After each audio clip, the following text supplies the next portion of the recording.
Salam hening untuk jiwa yang sedang mencari makna. Di tengah dunia yang tak pernah berhenti bersuara, ada kebisingan lain yang sering terlewatkan, suara batin yang berputar tanpa jeda. Banyak dari kita merasa lelah sejak pagi, bukan karena raga yang bekerja keras, melainkan karena pikiran yang tak pernah diizinkan beristirahat. Bisikan kecil itu muncul perlahan, meragukan, mengomentari, dan mengganggu, hingga tanpa sadar ia mengisi ruang kesadaran dan menguras energi jiwa sedikit demi sedikit. Pikiran negatif jarang hadir sebagai teriakan yang jelas. Ia lebih sering menyamar sebagai logika yang tampak masuk akal.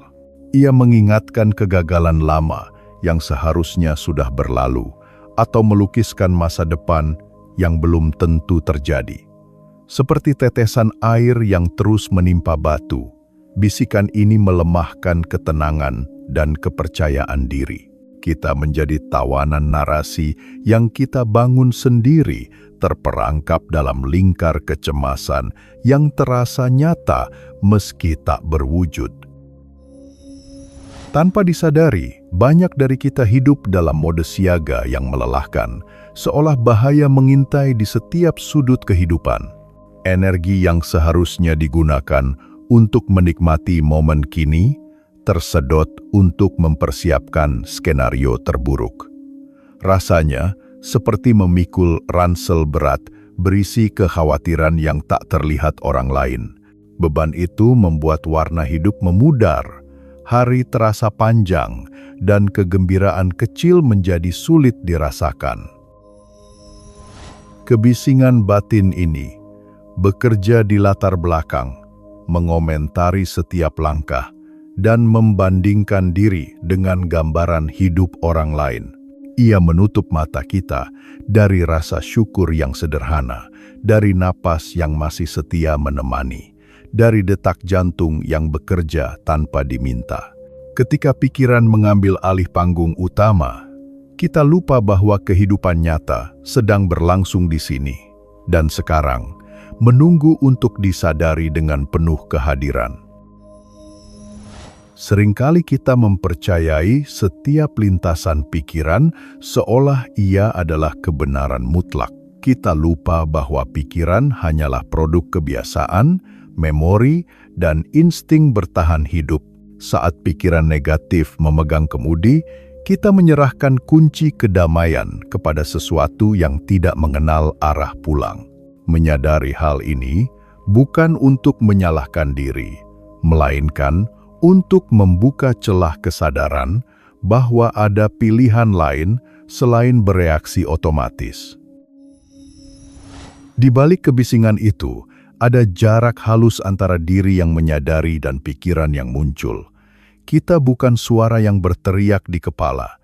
Kita adalah ruang yang mendengarkannya. Kesadaran akan jarak ini adalah cahaya pertama yang menyingkap ilusi. Kita tidak bisa menyembuhkan kelelahan yang kita sangkal, tetapi kita bisa mulai memulihkan diri ketika kita mengakui bahwa batin kita memang sedang letih dan membutuhkan kelembutan. Beban pikiran terasa semakin berat ketika kita merasa sendirian, mengira orang lain hidup tanpa pergulatan batin. Padahal setiap manusia sedang menyeimbangkan perahunya sendiri di tengah ombak pikiran yang tak menentu. Menyadari bahwa penderitaan ini bersifat universal melonggarkan rasa terasing. Kita tidak rusak, kita manusia, dan kerinduan akan kedamaian adalah bahasa yang sama bagi setiap jiwa. Mari sejenak berhenti berlari dan memberi izin pada diri untuk hadir tanpa penghakiman. Biarkan kata-kata ini menemani kelelahanmu, mengingatkan bahwa di balik awan pikiran yang gelap, langit kesadaran tetap luas dan biru. Kita akan melangkah bersama, bukan untuk memerangi pikiran, melainkan memahaminya agar kita kembali menjadi tuan atas diri sendiri. Perjalanan ini dimulai dari pengakuan jujur bahwa kita rindu pulang ke rumah hati yang hening. Untuk memahami suara yang sering mengganggu batin, kita perlu menengok ke asal-muasalnya dengan mata yang lebih jernih. Pikiran negatif bukanlah kesalahan pribadi atau cacat karakter, melainkan mekanisme purba yang diwariskan oleh evolusi. Otak manusia sejak awal dirancang untuk bertahan hidup, bukan untuk bahagia, sehingga ia secara alami lebih peka terhadap ancaman daripada rasa aman. Sisa kewaspadaan nenek moyang itu masih aktif hingga kini, meski medan hidup kita telah berubah drastis. Masalahnya, otak modern sering gagal membedakan antara ancaman fisik nyata dan ancaman psikologis yang bersifat simbolik. Teguran atasan, komentar orang lain, atau ketidakpastian hidup diproses seolah kita sedang berada dalam bahaya besar. Sistem saraf pun bereaksi, hormon stres dilepaskan, dan pikiran mulai merangkai skenario perlindungan diri yang penuh ketakutan.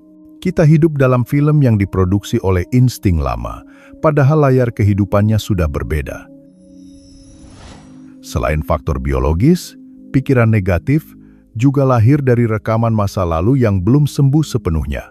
Kata-kata yang melukai di masa kecil, pengalaman gagal, atau rasa malu yang tertanam, semuanya tersimpan rapi di bawah sadar. Ketika situasi serupa muncul, rekaman ini otomatis diputar ulang sebagai peringatan. Ego mengira ia sedang melindungi kita, padahal seringkali ia hanya mengurung kita dalam ingatan lama yang tak lagi relevan. Tanpa sadar, kita juga menyerap ketegangan emosional dari lingkungan sekitar. Berita buruk, keluhan kolektif, dan atmosfer ketakutan sosial meresap masuk seperti udara yang kita hirup setiap hari. Lama-kelamaan, suara luar itu terdengar seperti suara batin sendiri. Kita mengira itu intuisi, padahal seringkali itu hanyalah gema dunia yang belum sempat kita saring dengan kesadaran yang jernih. Pikiran bekerja seperti pola kebiasaan yang terus diperkuat oleh perhatian. Apa yang sering kita pikirkan akan terasa semakin nyata dan dominan. Jika ketakutan diberi panggung, ia akan tampil semakin sering. Pikiran sebenarnya hanyalah pelayan setia yang mengikuti fokus kita, tanpa kemampuan menilai apakah arah yang ia layani membawa kedamaian atau penderitaan. Memahami hal ini memberi kita kuasa awal untuk mengubah arah perhatian dengan lembut. Kesalahan terbesar kita adalah mengidentifikasi diri sepenuhnya dengan isi pikiran. Ketika muncul kalimat "aku gagal", kita langsung mempercayainya sebagai identitas. Padahal pikiran hanyalah peristiwa mental yang datang dan pergi. Kita adalah ruang kesadaran tempat peristiwa itu terjadi. Menyamakan diri dengan pikiran sama kelirunya, dengan mengira layar bioskop adalah film yang diputar di atasnya. Rasa takut, kehilangan kendali, membuat kita terus memutar masalah di kepala. Kita mengira dengan terus memikirkannya, kita sedang mengendalikan keadaan, padahal yang terjadi justru sebaliknya. Energi habis, kejernihan menghilang, dan ilusi kendali semakin menguat. Seperti kursi goyang, banyak gerakan, namun tidak pernah benar-benar berpindah kemana-mana. Memahami asal mula bayang-bayang ini bukan untuk menyalahkan diri atau masa lalu, melainkan untuk menumbuhkan welas asih. Pikiran negatif hanyalah bagian diri yang ketakutan dan ingin merasa aman. Ketika kita melihatnya dengan lembut, ia kehilangan kebutuhan untuk berteriak. Dengan memahami akarnya, kita tidak perlu lagi memeranginya, cukup berhenti memberi makan ketakutan dengan perhatian yang berlebihan. Setiap pikiran membawa muatan energi, dan pikiran negatif memikul beban yang paling berat.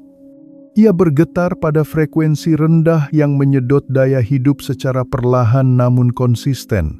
Bayangkan diri kita sebagai wadah yang seharusnya terisi energi murni untuk berkarya, mencinta, dan bertumbuh. Ketika pikiran cemas berulang kali mengambil alih, terbentuk kebocoran halus yang meneteskan energi vital tanpa kita sadari, hingga suatu hari kita merasa kosong meski tidak melakukan apapun yang melelahkan secara fisik. Kelelahan ini sering disalahartikan sebagai kurang tidur atau kurang motivasi, padahal sumbernya adalah perang batin yang tak pernah usai. Tubuh merespons pikiran negatif sebagai sinyal bahaya, memaksa sistem saraf bekerja dalam mode siaga terus-menerus. Otot menegang, napas memendek, dan organ bekerja lebih keras dari seharusnya. Kita menguras cadangan energi dengan memelihara ketakutan, seolah racun itu kita minum sendiri sedikit demi sedikit setiap hari. Ketika energi jiwa terkuras, kualitas kehadiran kita di saat ini ikut menurun. Kita hadir secara fisik, namun pikiran tertinggal jauh di tempat lain. Percakapan terasa hambar, hobi kehilangan pesonanya, dan momen sederhana tidak lagi menyentuh hati. Kehidupan terasa seperti tontonan dari balik kaca. Ada jarak dingin yang memisahkan kita dari pengalaman hidup yang seharusnya hangat dan penuh rasa. Pikiran negatif juga mencuri waktu dengan cara yang nyaris tak terasa. Jam demi jam berlalu untuk menyesali masa lalu atau mencemaskan masa depan. Waktu yang seharusnya menjadi ladang pengalaman berubah menjadi ruang penahanan bagi bayangan yang tidak nyata. Kita baru tersadar ketika hari telah berganti dan hidup terasa berjalan tanpa benar-benar kita jalani dengan sadar dan utuh. Energi yang kita pancarkan dari keadaan batin ini ikut membentuk pengalaman hidup kita. Ketika pikiran dikuasai rasa takut dan kekurangan, kita memancarkan sinyal yang selaras dengan frekuensi tersebut. Realitas pun merespons dengan situasi yang terasa berat dan menekan. Dunia tampak tidak ramah, padahal sesungguhnya kita sedang memandangnya melalui lensa energi yang kusam dan lelah. Kreativitas dan intuisi tidak dapat tumbuh di tanah yang kering oleh kecemasan. Suara batin yang jernih tenggelam di bawah kebisingan pikiran negatif yang mendominasi. Solusi seringkali sudah dekat, namun kita tidak mampu melihatnya karena kabut pesimisme menutup pandangan. Energi yang seharusnya menjadi bahan bakar inspirasi justru habis terbakar untuk mempertahankan kekhawatiran. Hubungan dengan orang lain pun ikut terpengaruh oleh kebocoran energi ini. Kita menjadi lebih sensitif, defensif, dan mudah tersinggung. Ketakutan internal diproyeksikan keluar, menciptakan jarak emosional yang tidak perlu. Orang lain merasakan beratnya getaran yang kita bawa, dan hubungan pun kehilangan aliran hangat yang seharusnya menghidupkan kedua belah pihak. Menyadari kebocoran energi vital ini adalah awal dari pemulihan. Kita belajar melihat perhatian sebagai sumber daya yang berharga, memilih dengan sadar kemana ia akan diarahkan, bukan dengan mematikan pikiran, tetapi dengan berhenti terhanyut olehnya. Ketika energi berhenti bocor, vitalitas perlahan kembali, dan kehidupan mulai terasa lebih ringan, jernih, dan penuh kemungkinan.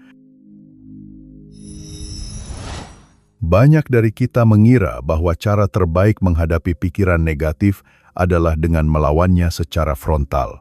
Kita menekan, mengusir, dan memeranginya, seolah ia adalah musuh yang harus ditaklukkan. Namun, semakin keras perlawanan itu, semakin kuat pula pikiran tersebut bertahan. Ada hukum batin yang halus. Apa yang kita tolak dengan emosi justru akan menetap lebih lama, seperti bayangan yang semakin jelas ketika kita berlari menjauhinya. Perlawanan menciptakan konflik internal yang melelahkan. Saat kita marah karena merasa cemas, kita menambahkan lapisan penderitaan baru di atas yang sudah ada. Batin terbelah menjadi dua kubu yang saling menyerang. Satu bagian ingin tenang, bagian lain takut kehilangan kendali. Perang ini menghabiskan energi dan memperkuat pikiran negatif karena ia diberi bahan bakar berupa perhatian dan emosi yang intens. Kita sering terjebak dalam ilusi bahwa semua pikiran bisa dan harus dikendalikan, seolah kita adalah pengatur lalu lintas yang wajib menghentikan setiap pikiran yang tidak diinginkan. Padahal pikiran muncul spontan sebagai fungsi alami otak, seperti napas atau detak jantung. Upaya mengontrolnya secara kaku justru menimbulkan ketegangan, membuat jiwa kehilangan kelenturan dan kedamaian alaminya. Dalam usaha menghindari ketidaknyamanan, kita sering menutupinya dengan topeng berpikir positif yang dipaksakan. Kita menyangkal perasaan yang muncul, berpura-pura semuanya baik-baik saja. Namun emosi yang ditekan tidak pernah benar-benar hilang, ia hanya bersembunyi dan menunggu saat untuk muncul kembali dengan kekuatan yang lebih besar. Kedamaian sejati tidak lahir dari penyangkalan, melainkan dari keberanian untuk jujur pada apa yang sedang dirasakan. Melihat pikiran negatif sebagai ancaman besar justru memberinya kekuatan semu. Sebenarnya, ia hanyalah rangkaian sinyal mental tanpa substansi nyata. Ketika kita bereaksi dengan panik, kita meniupkan energi kehidupan ke dalamnya. Seperti api kecil yang diberi angin, reaksi emosional membuatnya membesar dan terasa mengancam, padahal tanpa reaksi, ia akan meredup dengan sendirinya. Keinginan untuk segera menghilangkan rasa tidak nyaman adalah bentuk ketidaksabaran batin. Kita ingin cepat sampai pada keadaan damai tanpa mau melewati proses penerimaan, padahal setiap pikiran dan emosi membawa pesan yang perlu diakui sebelum ia bersedia pergi. Mengusirnya sebelum didengar hanya membuatnya kembali dengan suara yang lebih keras dan tuntutan yang lebih mendesak. Disinilah seni melepaskan kontrol mulai dipahami. Melepaskan bukan berarti menyerah pada penderitaan, melainkan berhenti melawan arus kehidupan. Ketika kita berhenti bertarung, ketegangan berkurang, dan pikiran negatif kehilangan lawan untuk diajak berkonflik. Tanpa perlawanan, ia seperti api yang kehabisan bahan bakar, perlahan melemah dan padam. Jalan keluar dari jeratan pikiran negatif bukan terletak pada kekuatan, melainkan pada kelembutan penerimaan. Menerima bahwa saat ini ada ketidaknyamanan tanpa menyukainya dan tanpa membencinya. Dalam sikap menerima, kita menciptakan ruang hening, tempat pikiran boleh hadir dan pergi tanpa menguasai. Dari ruang inilah, kedamaian mulai tumbuh, bukan sebagai hasil perlawanan, tetapi sebagai akibat alami dari berhentinya konflik batin. Kebebasan dari cengkeraman pikiran negatif dimulai saat kita belajar mengambil satu langkah mundur ke dalam diri dan menjadi saksi. Menyaksikan berarti mengamati apa yang terjadi di dalam batin tanpa ikut terseret arusnya. Seperti duduk di tepi sungai dan melihat daun hanyut, kita menyadari keberadaan pikiran tanpa harus melompat dan ikut mengalir bersamanya. Dalam posisi ini, kita tetap hadir, utuh, dan tidak basah oleh drama mental yang lewat. Saat kita menjadi pengamat, muncul kesadaran penting bahwa yang mengamati berbeda dengan yang diamati. Pikiran adalah objek, sedangkan diri sejati adalah ruang yang menyadari. Di antara keduanya, terbentang jarak hening yang penuh kemungkinan. Jarak inilah yang memberi kita kebebasan untuk tidak bereaksi otomatis, untuk memilih dengan sadar apakah sebuah pikiran perlu dipercaya atau cukup dilepaskan begitu saja. Latihan sederhana untuk memasuki posisi saksi adalah dengan memberi nama pada pikiran yang muncul. Alih-alih mengatakan, "Aku cemas," Kita berkata ada pikiran cemas. Perubahan kecil dalam bahasa ini menggeser identifikasi kita dari menjadi pikiran ke melihat pikiran. Intensitas emosi pun menurun karena kita tidak lagi melebur dengan cerita yang dibawanya. Pikiran kehilangan kekuatannya saat disadari sebagai peristiwa mental semata. Menyaksikan juga berarti bersikap netral, tidak menilai pikiran sebagai baik atau buruk, seperti cermin yang memantulkan bayangan api tanpa terbakar. Kesadaran murni kita tidak pernah terkontaminasi oleh isi pikiran. Cermin tidak memilih apa yang ingin dipantulkan, ia hanya jujur hadir. Ketika kita kembali pada kualitas cermin ini, kita tetap tenang meski bayangan yang muncul sedang kacau atau gelap.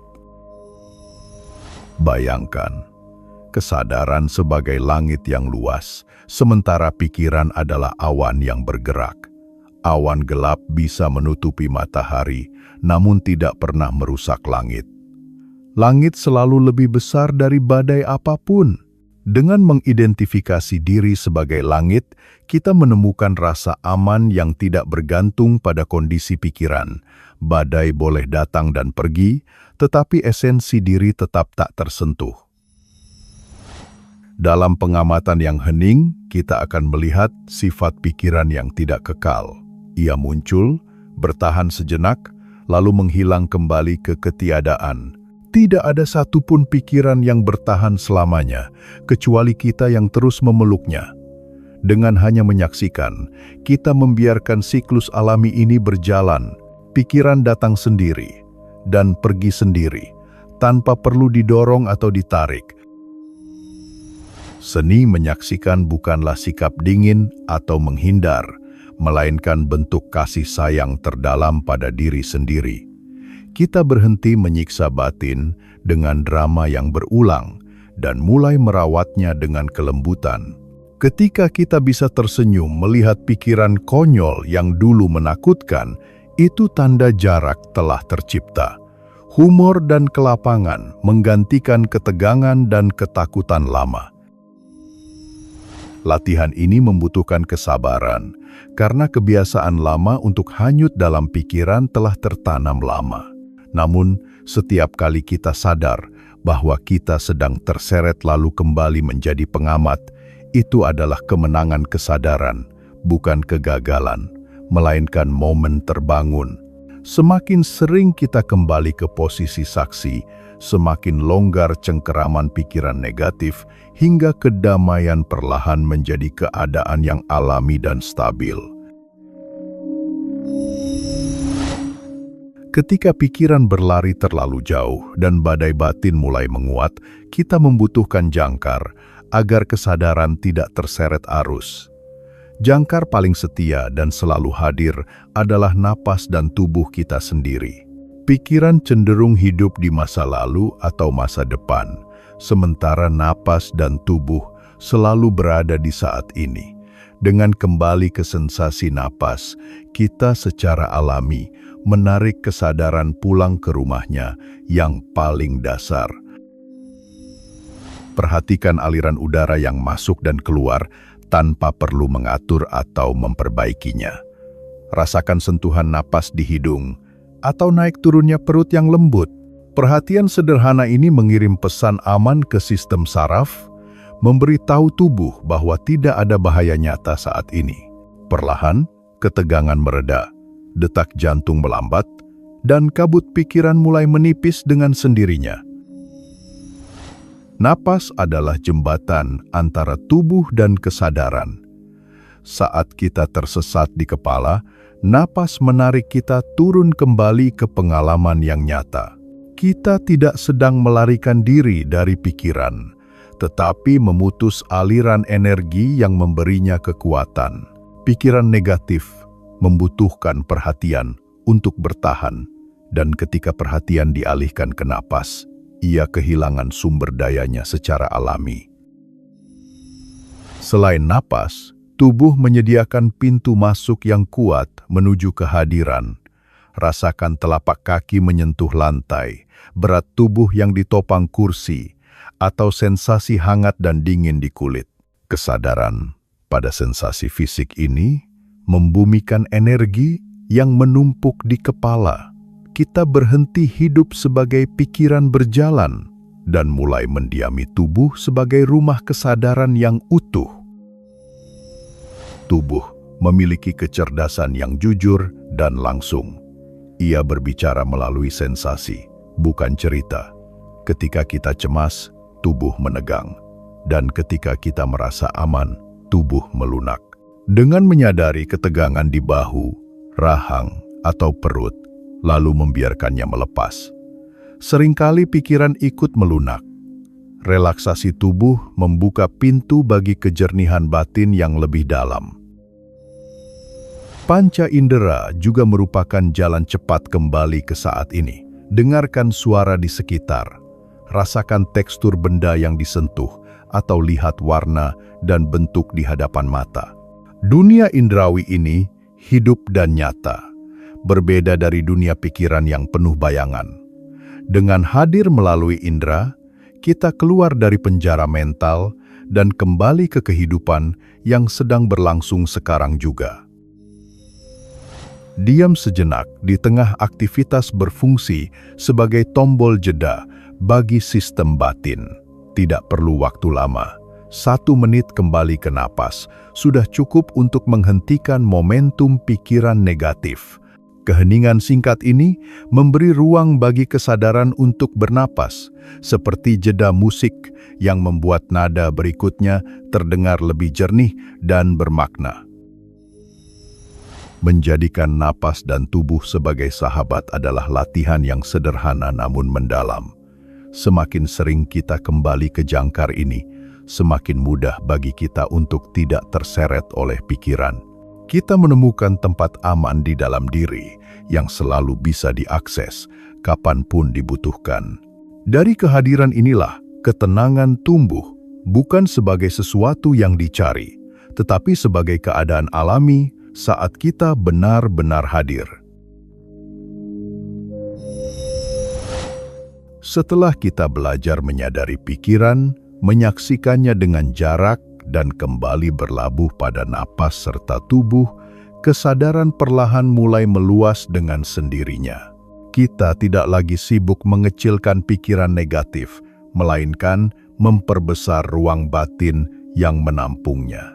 Dalam ruang yang luas ini, pikiran yang dulu terasa menakutkan, kini tampak kecil dan tidak lagi menentukan arah hidup, seperti garam yang larut dalam danau.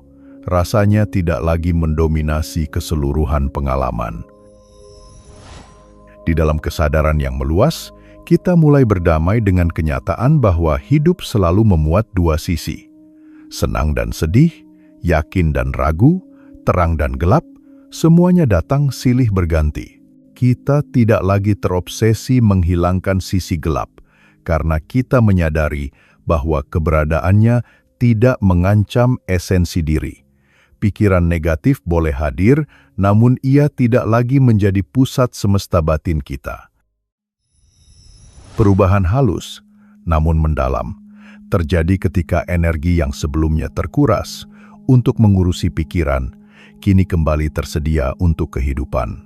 Kreativitas muncul tanpa dipaksa, intuisi terdengar lebih jernih, dan tindakan terasa lebih selaras.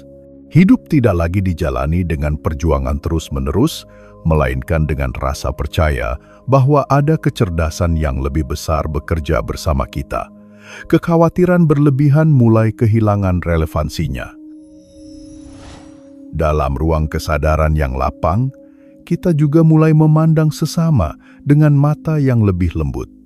Kita memahami bahwa sikap negatif orang lain seringkali lahir dari penderitaan batin yang belum mereka sadari. Penghakiman perlahan mencair menjadi pengertian, dan kemarahan berubah menjadi welas asih. Hubungan menjadi lebih ringan, karena kita tidak lagi membawa beban pikiran yang berat ke dalam interaksi.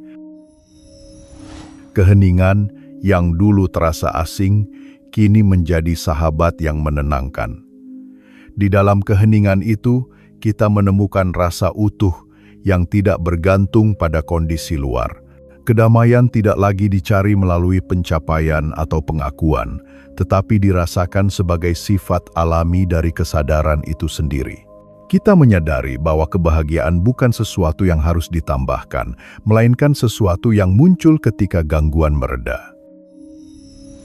Perjalanan ini mengajarkan kita untuk lembut pada diri sendiri. Tidak ada target kesempurnaan, tidak ada garis akhir yang harus dikejar.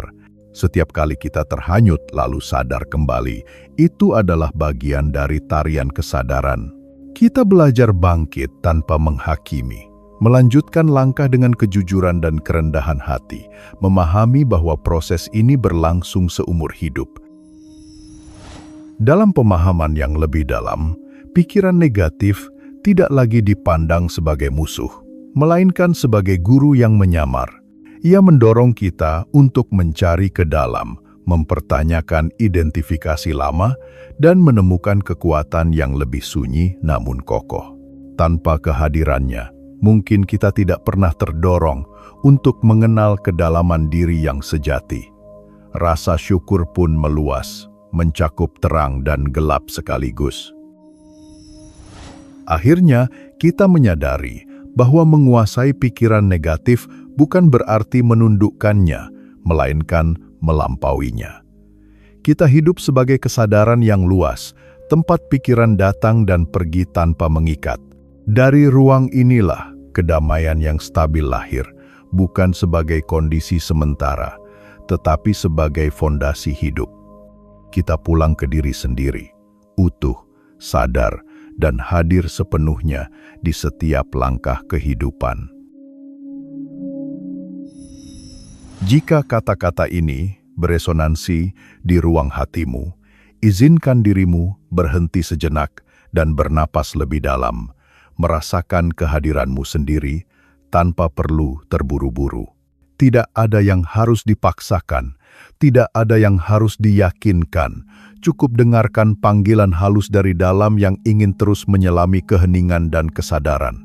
Bila engkau merasa ditemani di perjalanan ini, engkau boleh melangkah bersama kami, perlahan, sadar, dan penuh welas asih, karena setiap jiwa yang berjalan pulang pada dirinya sendiri tidak pernah benar-benar sendirian.